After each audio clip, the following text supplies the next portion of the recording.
Bienvenidos.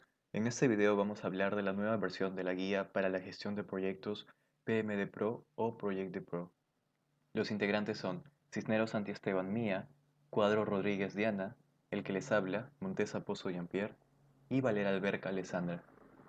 La guía Project Pro se divide en 5 secciones: la introducción a la guía, las fases del Project Pro, los principios, adaptando el Project Pro, cambios en la guía del Project Pro y adicionalmente veremos la relación entre el Project Pro y el PMBOK.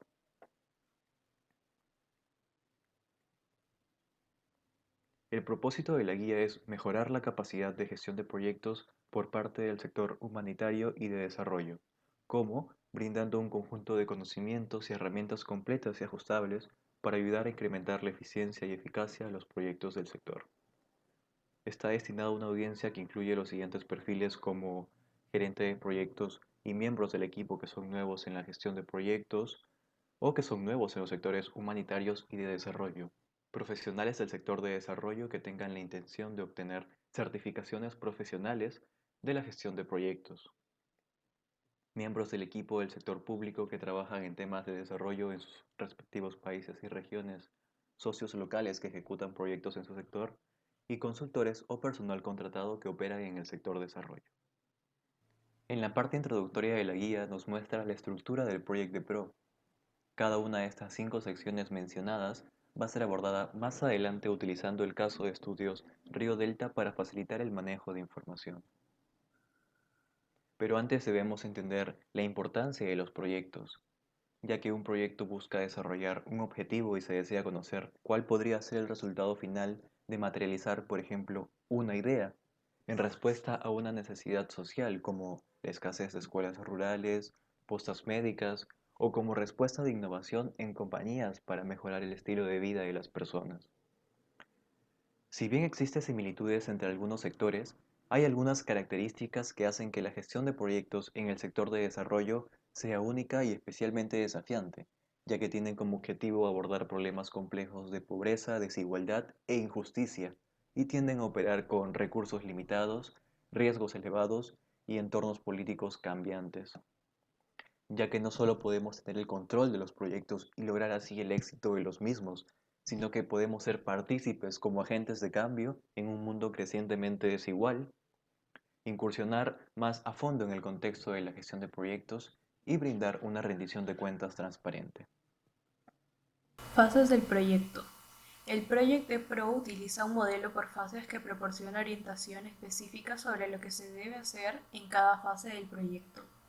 Es importante señalar que las fases no necesariamente se desarrollan consecutivamente, sino que interactúan entre sí. Esto permite una mayor flexibilidad y adaptabilidad del modelo en una variedad de proyectos y sectores diferentes. Este modelo cuenta con 5 fases: identificación y definición, puesta en marcha, planificación, implementación y cierre. Además, se ha incorporado en cada una de estas el monitoreo, evaluación, accountability y lecciones aprendidas, que proporcionan orientación y herramientas. Identificación y definición. Es durante esta fase en la que el equipo del proyecto define las necesidades, explora las oportunidades, analiza el entorno del proyecto y define las alternativas para su diseño. Una de las razones por las que la fase de identificación y definición es tan importante es porque brinda la oportunidad más rentable de responder preguntas fundamentales sobre los parámetros del proyecto. Primero, se deberá identificar y definir las necesidades del proyecto. Para ello se recopilarán datos y se identificarán las necesidades sociales. También se identificará y analizará las partes interesadas. Se realizará el árbol de problemas y objetivos. Se analizará el estado actual y futuro y el marco lógico. Las 4 categorías de necesidades sociales de Batshaw. Se deberán explorar 4 tipos de necesidades en una comunidad. La necesidad sentida, que se enfoca en los sueños y pensamientos de la comunidad misma. La necesidad expresa. Generalmente se realiza por medio de la observación. La siguiente pregunta nos puede ayudar a identificarla. ¿Qué está expresando la comunidad mediante sus acciones? La necesidad normativa. Compara la situación actual con un conjunto de estándares profesionales o de expertos. Y finalmente, la necesidad comparativa. Compara la situación actual de una comunidad con otra con un enfoque en el acceso a recursos.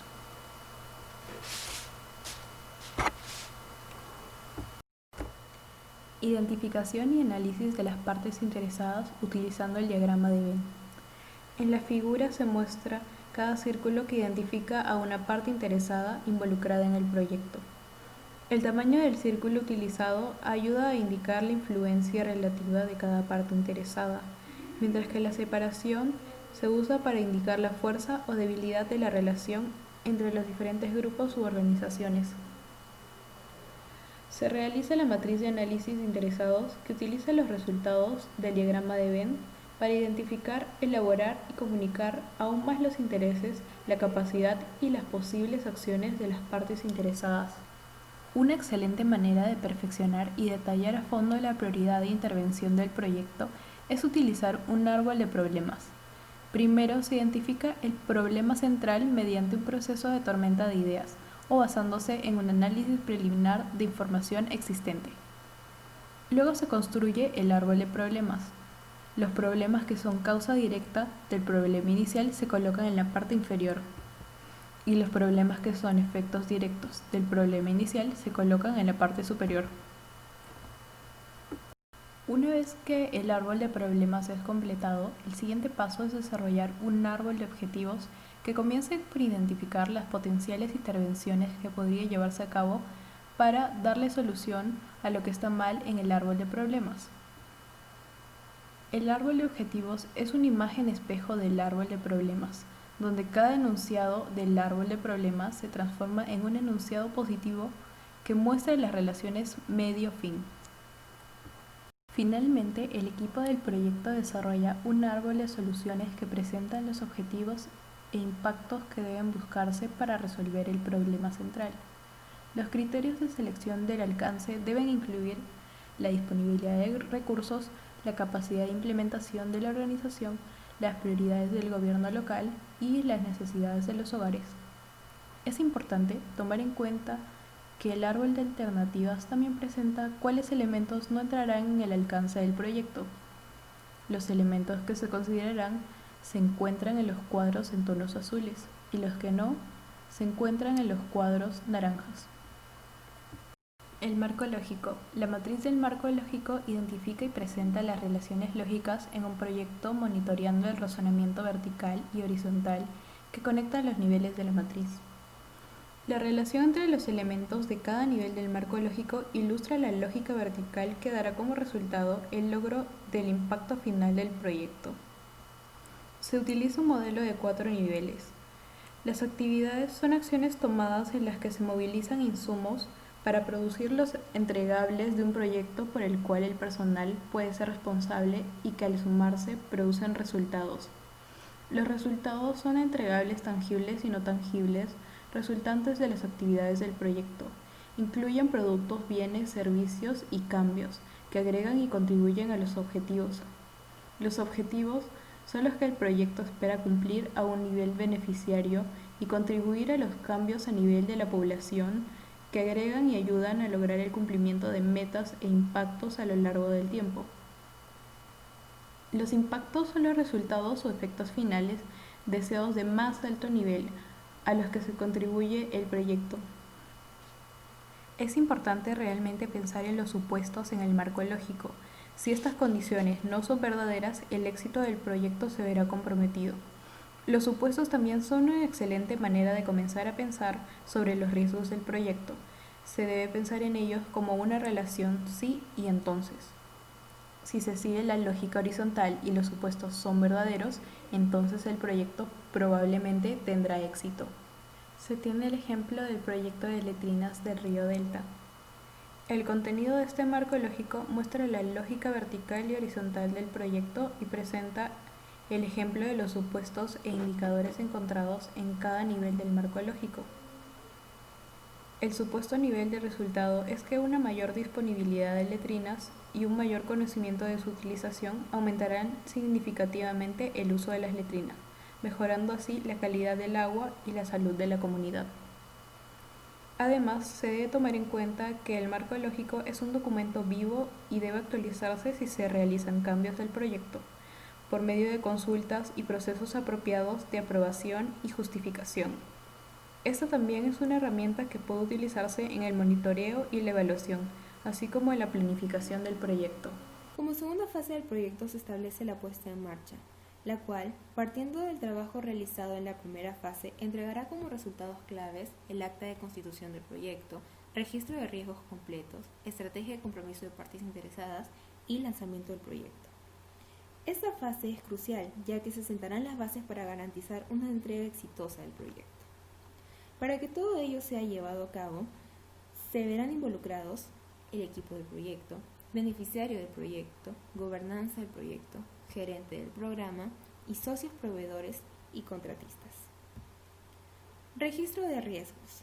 Para desarrollar este entregable, primero se debe tener en claro que el riesgo será visto como la probabilidad de ocurrencia de eventos futuros inciertos y que éste tiene el potencial de impactar de forma positiva o negativa el proyecto. Luego de ello, se puede dar inicio al análisis de riesgos, el cual consiste en la identificación de riesgos, su categorización, evaluación de impacto, desarrollo de estrategia y monitoreo y control de riesgos. Una vez culminado este análisis, inicia la evaluación de riesgos. Este se basa en cuantificar los riesgos documentados, priorizándolos, seguidamente identificar los niveles de tolerancia del riesgo. Para que este proceso sea de mayor dinamismo, se puede utilizar la matriz de evaluación de riesgo, la cual es una herramienta engañosamente simple, debido a que todos los involucrados deben compartir un entendimiento común de los criterios de priorización. Por ello resulta tan importante la participación de las partes interesadas claves. Respuesta a riesgos. Una vez que se han identificado que un riesgo está por encima de los niveles de tolerancia, el equipo del proyecto debe identificar la mejor estrategia para responder ante el mismo. Entre ellas, puede incluir evitar el riesgo, mitigarlo, transferirlo o aceptarlo. Asimismo, se debe tener en claro que ignorar un riesgo no es una estrategia. En este punto, todo el plan de gestión de riesgos debe ser documentado, y aunque el formato puede variar según la organización, debe incluir nombre del riesgo, probabilidad de ocurrencia, impacto, puntuación del riesgo, estrategia de respuesta y su responsable. Finalmente, es importante revisar continuamente el tema del riesgo desde las primeras etapas del proyecto a través de toda la fase de implementación. Compromiso de las partes interesadas. Este es un proceso de importancia crítica, pues asegurará su participación en compromiso en las siguientes partes. Desarrollarlo en el momento correcto es responsabilidad del gerente del proyecto. Para ello se debe tener en claro quién es la parte interesada, qué harán en esta actividad, cuál es su interés al participar en esta actividad, cómo los comprometeremos para garantizar su participación y qué tipo de retroalimentación y seguimientos son necesarios. Acta de constitución. Durante la fase de puesta en marcha es importante asegurar que el proyecto esté formalmente autorizado por el órgano rector del mismo. Esta aprobación debe ser documentada por medio del desarrollo del acta de constitución, y si bien su contenido puede variar, usualmente incluye propósito del proyecto, entregables del proyecto, riesgos del proyecto, tolerancias y los controles de cambios del proyecto, siendo su principal objetivo la autorización oficial del inicio de las actividades del proyecto, asegurar la comprensión compartida de los parámetros del proyecto entre las partes interesadas claves y el sponsor del proyecto, y documentar el compromiso compartido. Lanzamiento. Uno de los objetivos principales de la segunda fase del proyecto es informar sobre el lanzamiento de las actividades, cuyo propósito es garantizar que las partes interesadas tengan una comprensión coherente del proyecto, reconocer formalmente el inicio del proyecto y presentar el proyecto a las partes interesadas. La tercera fase es la planificación del proyecto. Durante esta fase el equipo va a formular un plan de implementación integral del proyecto a partir de algunos documentos elaborados en las fases anteriores. Esto proporcionará un modelo para todo el trabajo del proyecto. En la planificación del cronograma se van a seguir 5 pasos. Primer paso, la definición de las actividades, donde entra a tallar el EDT para detallar el alcance del proyecto. En el siguiente paso es la secuencia de actividades utilizando el diagrama de red. En el paso 3 es la estimación de los recursos de las actividades.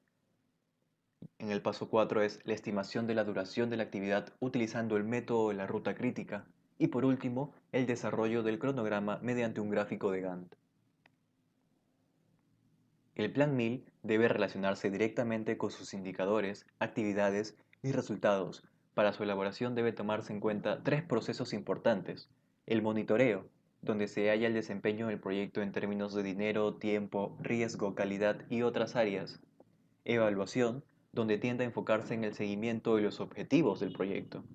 Y accountability y lecciones aprendidas, la cual consiste en asegurar que haya mecanismos en el lugar para solicitar y recibir retroalimentación de todas las partes interesadas del proyecto. La planificación de roles y responsabilidades se va a administrar las tareas o entregables relacionándolo con cuatro roles claves mediante la matriz RACI, la cual incluye responsable, aprobador, consultado e informado. La planificación del compromiso y comunicaciones de las partes interesadas.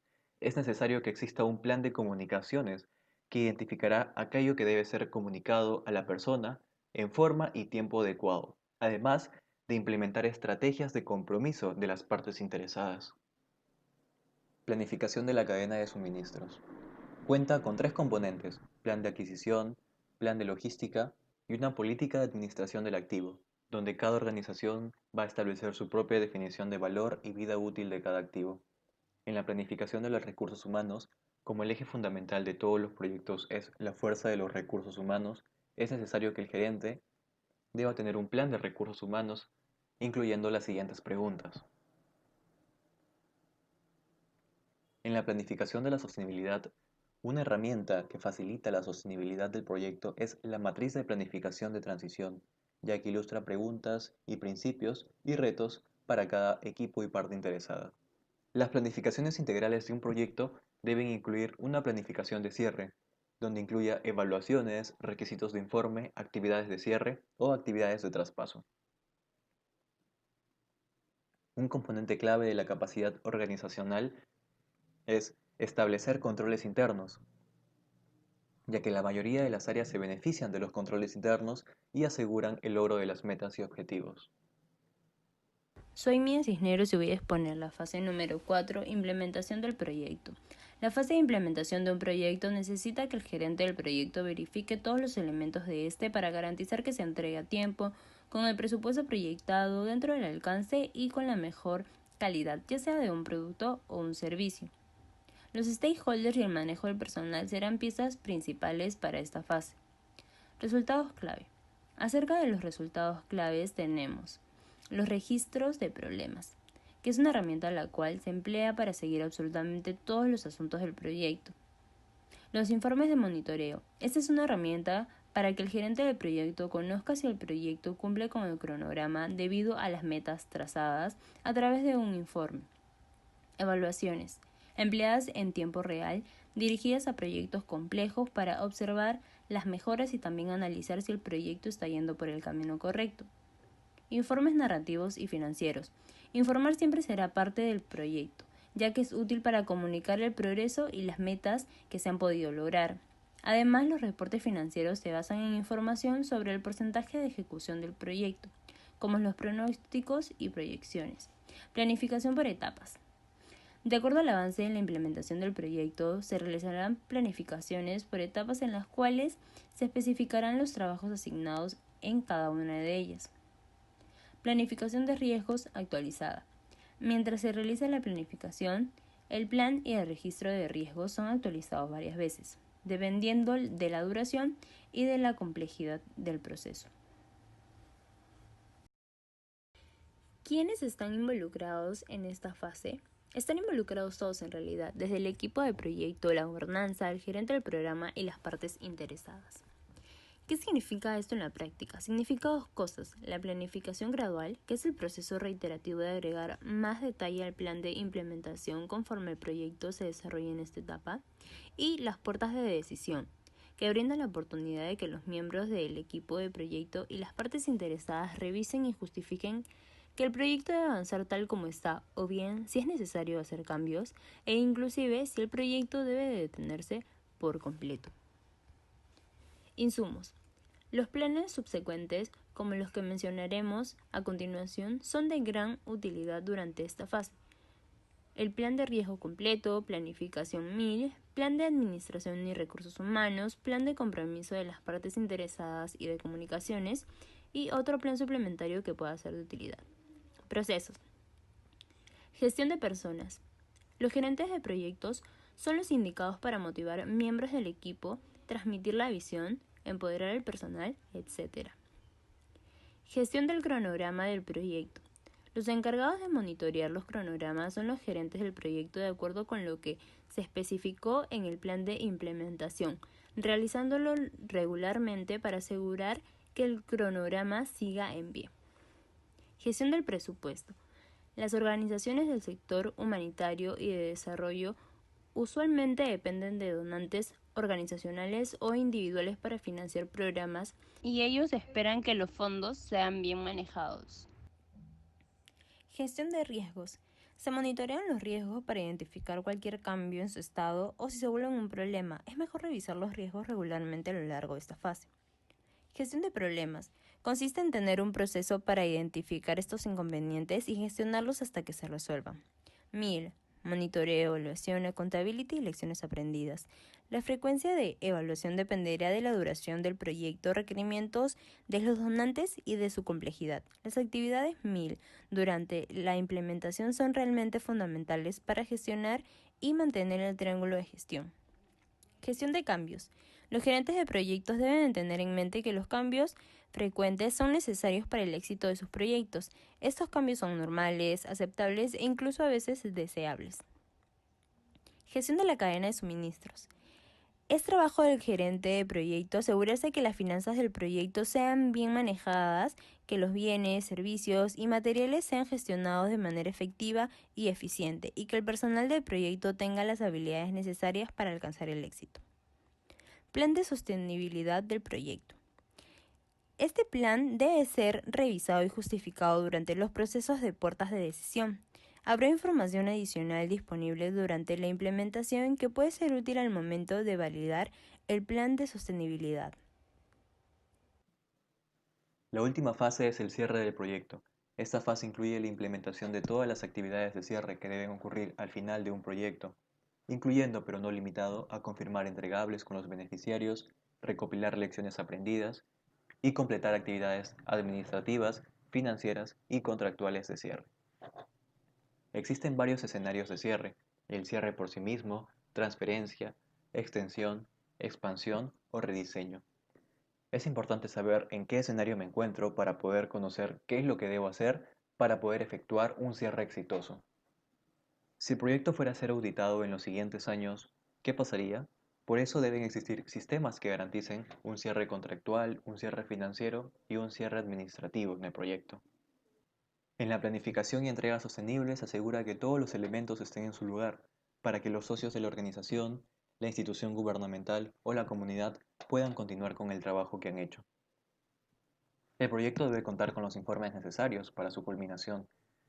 Uno de ellos, el informe narrativo final, donde se encuentra generalmente un resumen detallado del proyecto, los informes financieros con los resúmenes de las asignaciones de los recursos, y un informe final para determinar en qué medida los objetivos e indicadores se encuentran y proporcionar información valiosa para la evaluación final del proyecto.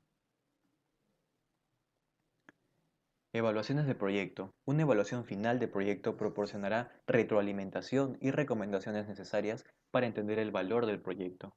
Una gran herramienta para realizar el proceso de las lecciones aprendidas es el registro del problema, donde se detallan las referencias, los reportes y la descripción del mismo, así como las resoluciones de los problemas. Además, otra gran herramienta que puede utilizarse al final del proyecto es una revisión después de la acción. Esta es una actividad de aprendizaje simple, rápida y versátil que puede ser utilizada para identificar y registrar las lecciones, el conocimiento y otros puntos que surgen en el proyecto al involucrarse con las partes interesadas. El PMDPRO identifica 6 principios guías que brindan un marco de referencia para estructurar la gestión de intervenciones. Estos son: gestión bien gobernada, el cual sirve para brindar lineamientos claros por parte del gerente y una red de apoyo para el mismo, asegurando que las decisiones se tomen dentro de un marco de referencia específico descrito dentro de la estructura de gobernanza. Gestión participativa.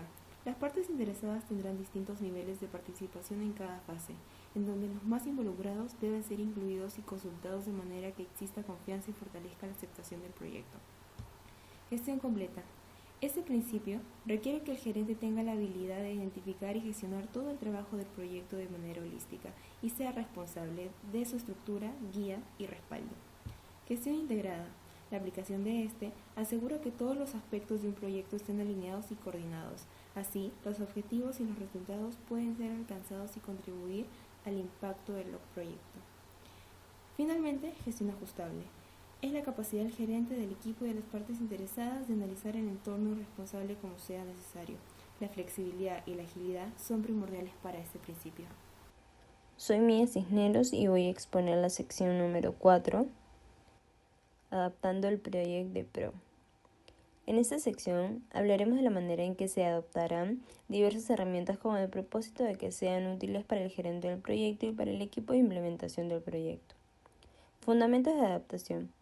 El gerente de proyectos es la persona indicada para realizar cambios, pero depende de él si se implementarán o reemplazarán nuevas herramientas.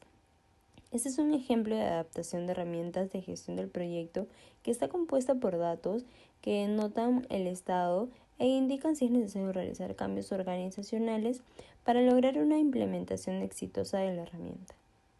Como por este lado que son las herramientas, primero el EDT. ¿Puede ser implementada ahora? Sí. ¿Se necesita más apoyo? No.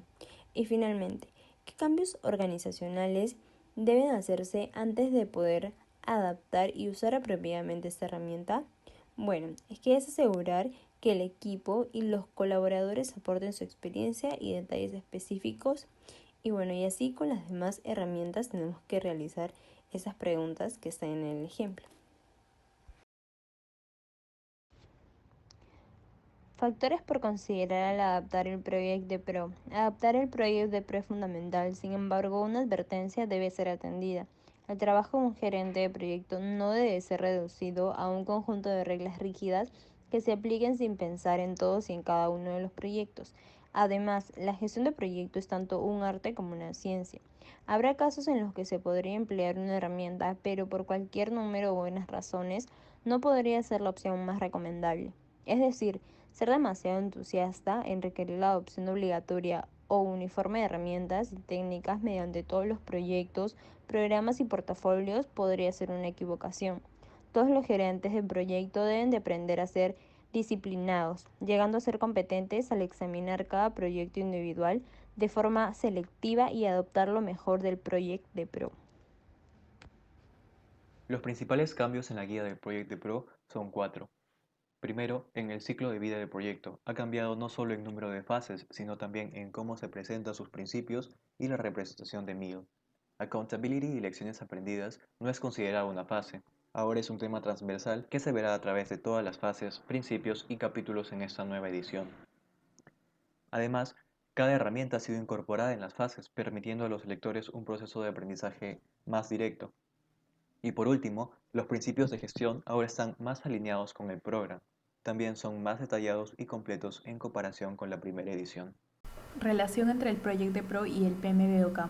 Ambos sirven como guía para la gestión de proyectos. El Project de Pro tiene como propósito mejorar la capacidad de gestión de proyectos de los profesionales del sector humanitario. El PMBOK es una guía para la dirección de proyectos que describe normas, procesos, métodos y prácticas establecidas internacionalmente. Ambos poseen 5 fases. Para el Project de Pro son identificación y definición, puesta en marcha, planificación, implementación y cierre del proyecto. Para el PMBOK son inicio, planificación, ejecución, seguimiento y control y cierre del proyecto. Procesos. El Project de Pro posee los siguientes procesos: gestión de personas, gestión de cronograma, gestión del presupuesto, gestión del riesgo, gestión de problemas, gestión de cambios y gestión de la cadena de suministros. El PMBOK posee una matriz que organiza la gerencia de proyectos en 10 áreas de conocimiento y 5 grupos de procesos. Posee un total de 49 procesos. Organización. En el Project de Pro las fases están organizadas por insumos, procesos y resultados clave. En el PMBOK, en los procesos están descritas las entradas, herramientas y salidas.